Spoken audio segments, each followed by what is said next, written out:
Ma'asyiral muslimin wa zumradal mu'minin wal mu'minati rahimakumullah. Assalamualaikum warahmatullahi wabarakatuh. Bismillah wa billah wa minallah wa ilallah wa alallah wa fillah wa la hawla wa la quwwata illa billahil aliyil azim. Qala Allah Ta'ala fil Qur'anil Karim, a'udzu billahi minasyaitonir rajim. Bismillahirrahmanirrahim. Ud'u ila sabili rabbika bil hikmah wal mau'izatil hasanah wajadilhum billati hiya ahsan. Al-ayah wallahu a'lam bimuradi bidzalik.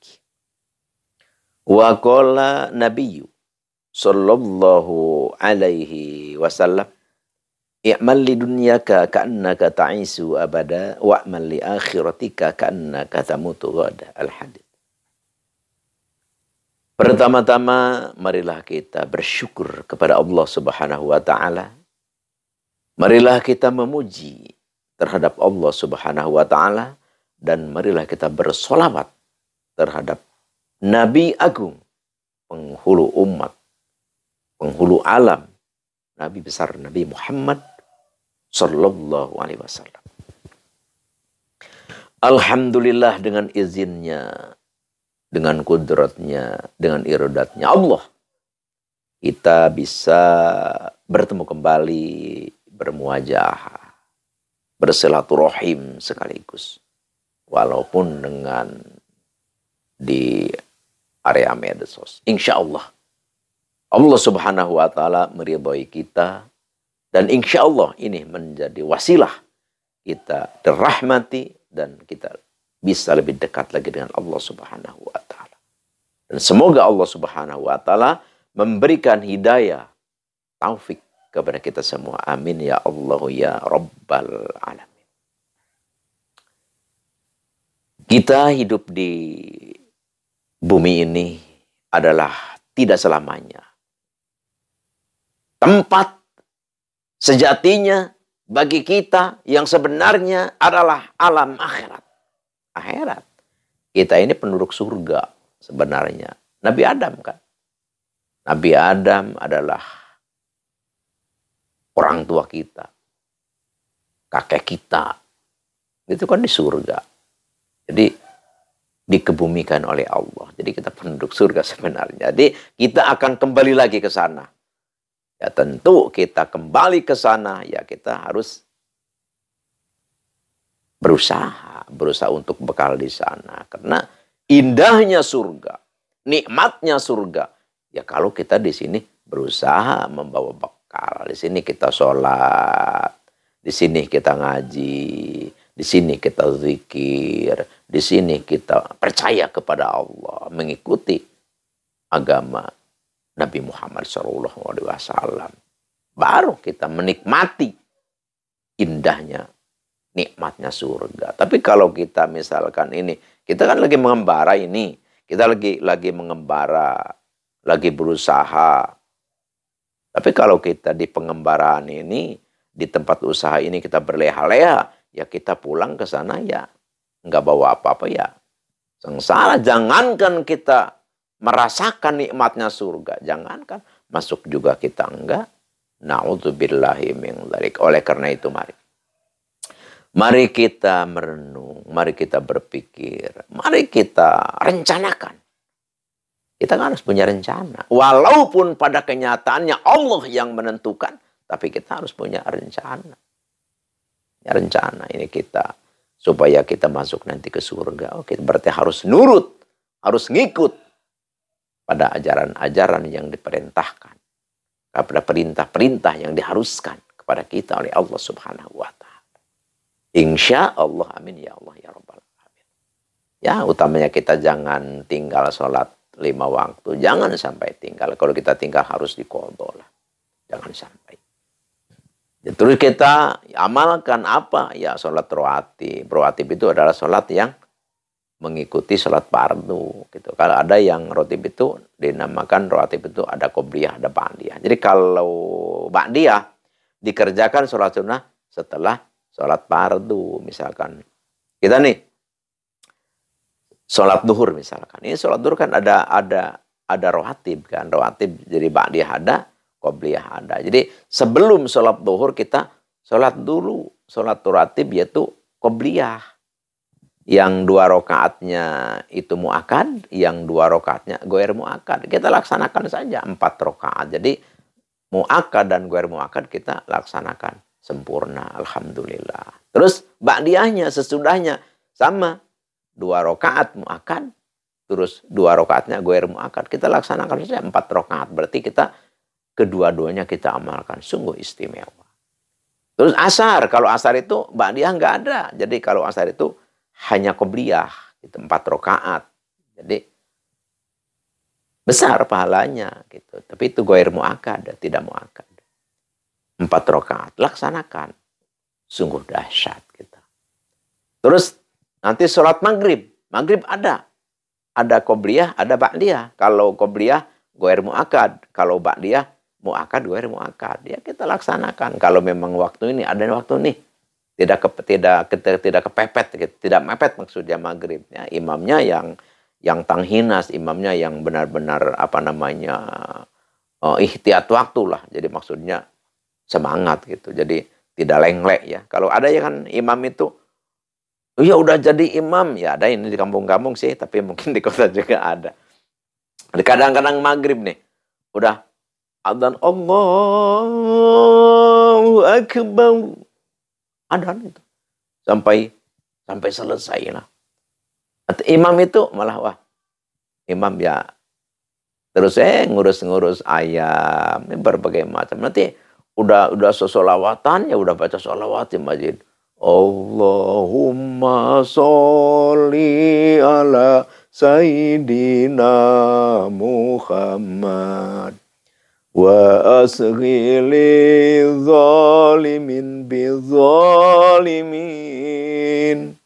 wa akhrijna min bainihim salimin wa ala alihi wa sahbihi ajmain. Itu yang baca sholawat di masjid, di musola sampai ngelay. Itu imamnya terus jongjon saja. Ada yang begitu. Ya pas akhirnya ke masjid gitu mah. Udah ke masjid, ke musola, jangan sholat qobliyah itu mah. Udah mepet waktunya. Itu goer mu'akad ya. Tapi kalau memang waktunya masih ada yang misalkan begitu adzan langsung ke masjid ya. Lebih baik sholat sunnah qobliyah 2 rakaat. Nanti setelah sholat maghrib itu ada mu'akad, ada goer mu'akad 4 rakaat. Biasa 2 rakaat mu'akad, 2 rakaat goer mu'akad. Laksanakan 4 rakaat. Terus Isya itu utuh. Jadi qobliyahnya ada, ba'diyahnya ada, dan mu'akad, goer mu'akad ada di qobliyah. Terus di ba'diyah mu'akad, goer mu'akad ada. Ya laksanakan 4 rakaat, 4 rakaat. Jadi sempurnalah. Jadi kita terus subuh ya ada itu yang dinamakan sholat fajar ya. Sebelum subuh, tapi sesudah subuh tidak ada, nggak boleh. Ini sangat luar biasa. Ini banyak cerita hadis Nabi di dalam sholat qobliyah subuh ya atau sholat fajar ya. Ini luar biasa. Jadi ada satu hadis Nabi bahkan banyak tertulis di berbagai kitab syariat ya, dalam kitab tasawuf, kitab fikih. Di orang yang mengerjakan sholat sunnah fajar, maka akan diberi rezeki oleh Allah yang melimpah ruah. Sehingga diibaratkan rezekinya itu dari atas turun seperti hujan, dari bawah keluar seperti sumber air. Jadi melimpah rezeki miliknya orang yang dawam rutin sholat fajar atau sholat qobliyah subuh 2 rakaat. Itu ada doanya khusus ya, ada doanya. Jadi ada suratnya yang dibaca setelah Fatihah ya di dalam sholat fajar itu surat Alam Nasroh. Terus yang kedua surat Alam Taro, gitu ya, Alam Taro atau surat Al-Fil. Terus ada doanya itu. Nanti sudah Al-Fakir bikin video tentang sholat fajar. Silakan cari aja tata cara sholat fajar atau bisa dicarilah. Di situ ada. Jadi khasiatnya rezeki kita mudah, melimpah ruah, dan keselamatan kita dijamin oleh Allah Subhanahu wa taala. Seandainya seluruh dunia ini mau mencelakakan kita, maka tidak akan mampu untuk mencelakakan kita. Kenapa? Karena ini adalah perlindungan keselamatan dari Allah Subhanahu wa taala, ya. Makanya banyak ulama-ulama Allah yang benar-benar istiqomah, banyak hikayatnya, tidak bisa dicelakakan oleh siapapun. Subhanallah, Masya Allah. Sekarang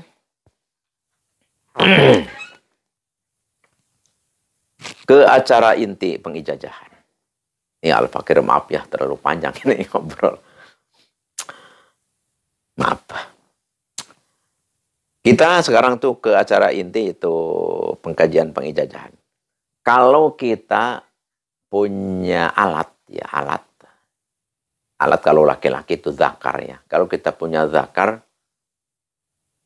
lemah gitu. Jadi apa namanya, baru-baru nempel aja ke istri kita, oh sudah keluar mani, lemah berarti kan, ejakulasi dini. Wah, jangan kita lari kemana-mana, jangan karena banyak tamu yang ke Al-Fakir juga dia udah berobat kemana-mana, udah habis puluhan juta gitu, nggak sembuh-sembuh. Amalkan aja ini, insya Allah. Ini insya Allah. Allah yang menyembuhkan tetap. Kemana-kemana pun kita berobat, tapi Allah yang menyembuhkan. Amalkan saja ini.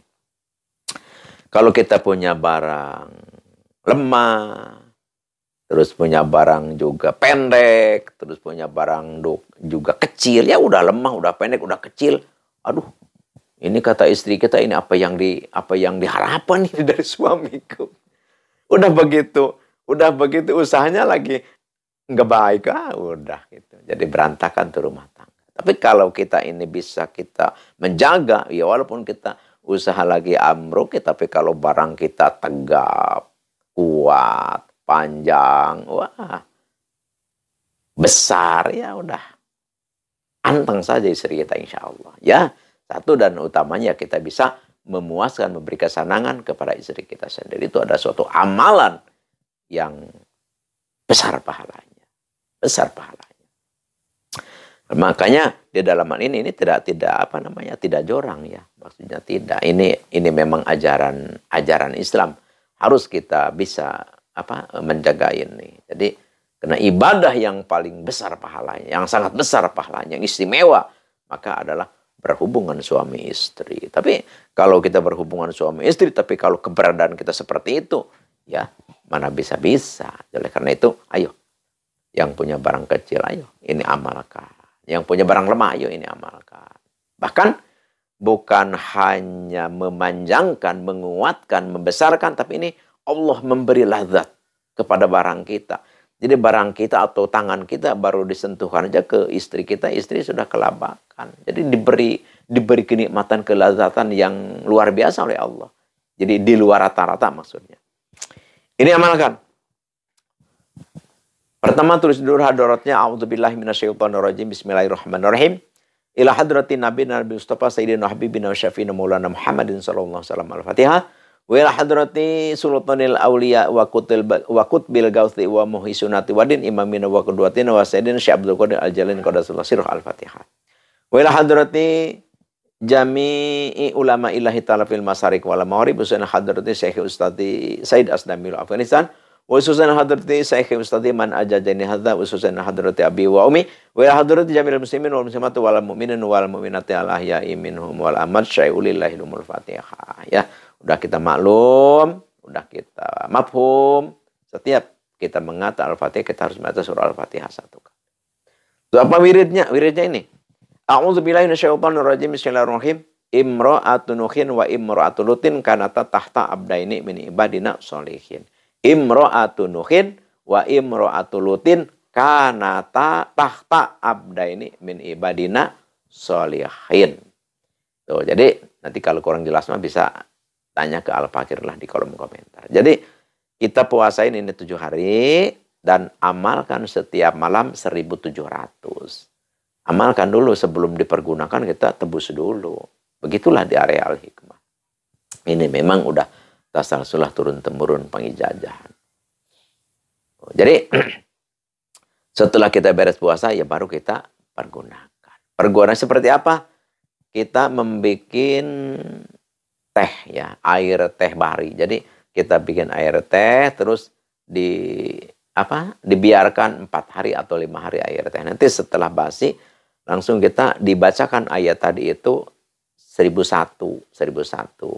Terus udah dibacakan 1001, ya langsung kita dipakai ngurut barang kita. Barang kita dipakai ngurut. Tapi kita ya minta kepada Allah. Setelah beres itu kita minta kepada Allah tujuan kita itu. Langsung dipakai ngurut barang kita, penis kita. Insya Allah itu rutin ya, jangan satu kali, rutin. Tiap mandi aja gitu. Nanti itu barang kita itu bisa besar, bisa panjang, bisa kuat gitu. Subhanallah. Udah, jangan lari kemana-mana. Jangan lari kemana-mana. Kalau kita lari kemana-mana biayanya besar. Biayanya besar dan kadang-kadang ya tidak kabul juga gitu. Oleh karena itu, ya untuk kita menghemat dana dan kita itu pun kan rahasia kan. Kita tidak ada yang tahu, kita bisa kamar mandi kan. Insya Allah. Nanti setelah cukup besarnya ya udah berhenti. Jangan ayo terus-terusan. Wah ini udah sangat besar nih. Udah kata istri kita, oh besar sekali, panjang sekali, keras sekali, ya udah.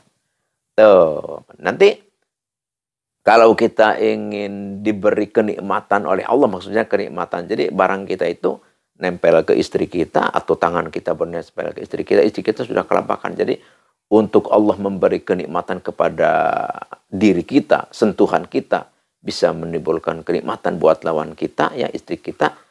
Ini ayat yang tadi dibacakan ke madu asli, madu odengnya, baca berapa kali? 7 kali. 7 kali itu diminum setiap mau tidur. Insya Allah. Kalau ini kita amalkan, kita kerjakan, insya Allah. Apa yang sudah tadi Al-Fakir katakan, insya Allah terwujud. Biiznillah. Biiznillah. Insya Allah. Ini memang sudah bejibun. Nah, maksudnya bejibun ya. Banyak orang yang datang ke Al-Fakir tentang hal ini. Alhamdulillah sukses. Alhamdulillah sukses. Semua insya Allah. Alhamdulillah. Oleh karena itu, ini Al-Fakir ijazahkan kepada siapapun yang menemukan video, menemukan suara Al-Fakir, silahkan amalkan.